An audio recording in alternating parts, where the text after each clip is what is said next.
Madam President, tomorrow Northrop Grumman and the United States Air Force will unveil the new B-21 bomber, a sixth-generation aircraft that will revolutionize the Air Force's long-range strike capabilities. I've had the special opportunity to see the first tails under development at Palmdale, and I'm excited that this incredible feat of U.S. engineering will finally be unveiled to the American public and to our adversaries. It's an exciting day for the Air Force.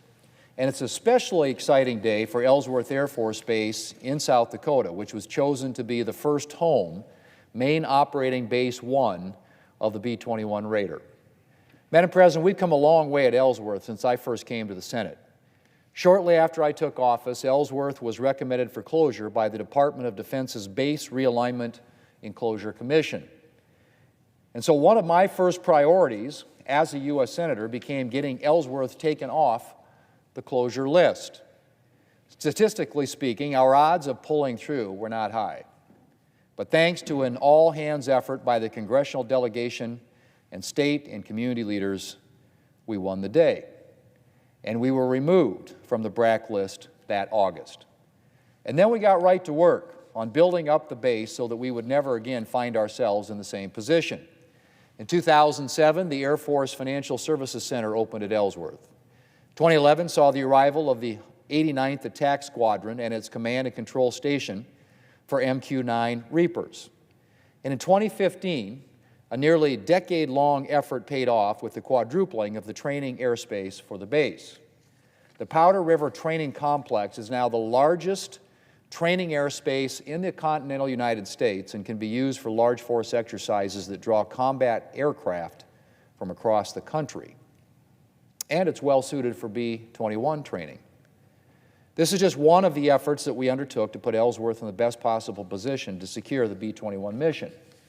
And I'm proud that it paid off with last June's announcement that Ellsworth would become the home of the Raider.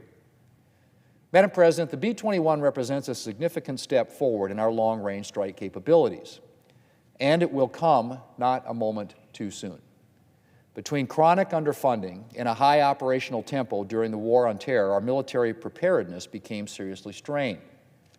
A 2013 National Defense Strategy Commission report warned that our nation's readiness had eroded to the point where we might struggle to win a war against a major power like Russia or China. This was not just because of the wear and tear of our own forces, but also because of the significant investments being made by China and Russia in their militaries with the intent of neutralizing our military strengths. Well, we've made progress since then, but there's still a lot of work that needs to be done. And the importance of continued investment in our nation's military and our technological edge cannot be overstated. The events of the past year should remind us that there will always be bad actors who represent a threat to peace and freedom. And being prepared to meet those threats is the best way, of preserving peace and keeping our nation secure. It's disappointing that the National Defense Authorization Act, yearly legislation to authorize funding for our military and our national defense, has been so low on Democrats' priority list this year. We're 2 months into fiscal year 2023, and yet the Senate still hasn't taken up the 2023 bill. Democrats are more focused on spending hundreds of billions of dollars on their Green New Deal priorities than they were on passing essential legislation for our nation's defense. As efforts continue to negotiate a way to bring the NDAA to the floor, I hope that we're able to pass a comprehensive bill that rejects the President's inadequate funding request and addresses all of our key defense requirements. As always, one of my top priorities is ensuring that each year's NDAA addresses the needs of our airmen at Ellsworth Air Force Base. Right now, I'm working to ensure that the base continues to receive full funding for the many equipment and support facilities that will be needed for the B-21 Raider mission. In late October, I had the opportunity of reviewing the progress at Ellsworth firsthand with Secretary of the Air Force Frank Kendall, and suffice it to say, things are going to be very, very busy over the coming years. The B-21 training and operational missions will require significant investments in new infrastructure, including a low observable coating restoration facility and a radio frequency facility to support the Raider's stealth properties, as well as a weapons generation facility to support its nuclear capability. The NDAA will continue this essential military construction and ensure that it remains on pace in preparation for the arrival of the B-21. We also need to ensure Ellsworth remains a premier training space for our bombers, which is why I'm pursuing a provision to require the Federal Aviation Administration to establish a pilot program to support the development of dynamic airspace. Dynamic airspace, sometimes called adaptive airspace, refers to efficiently scheduling and managing airspace and adjusting airspace boundaries as military exercises or other flights proceed through them. This concept will better enable the Pentagon to meet training requirements for aircraft like the B-21, which need larger volumes of training airspace to accommodate longer engagement distances. And as always, while we prepare for the B-21 mission, I continue to work to ensure that our B-1s at Ellsworth receive all the resources they need to remain a responsive and lethal component of Global Strike Command, as they demonstrated in the just completed Bomber Task Force deployment to Guam. Madam President, while updated planes and equipment are essential, as always, our greatest resource is the men and women who wear the uniform. And I will continue to work to improve quality of life for our Ellsworth airmen and their families.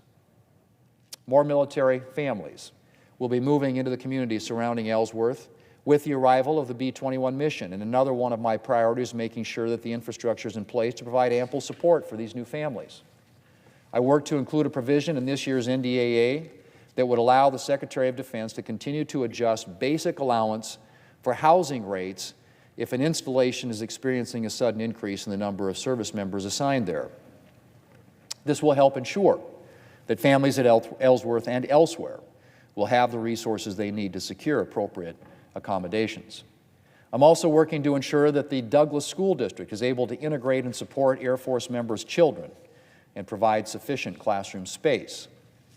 And I'm grateful to the other members of South Dakota's congressional delegation for working with me to ensure that this year's NDAA will authorize up to $15 million in impact aid funding for schools experiencing forced structure changes like the anticipated growth at Ellsworth. Madam President, I'm looking forward to tomorrow's unveiling of the B-21 Raider and to that day in the near future when the first Raider lands at Ellsworth. It's an honor to be part of building up the base and to represent the men and women of Ellsworth in the United States Senate. And I will continue to do everything I can to ensure that our Ellsworth airmen and our men and women in uniform in every branch of the military have everything that they need to carry out their missions. Madam President, I yield the floor.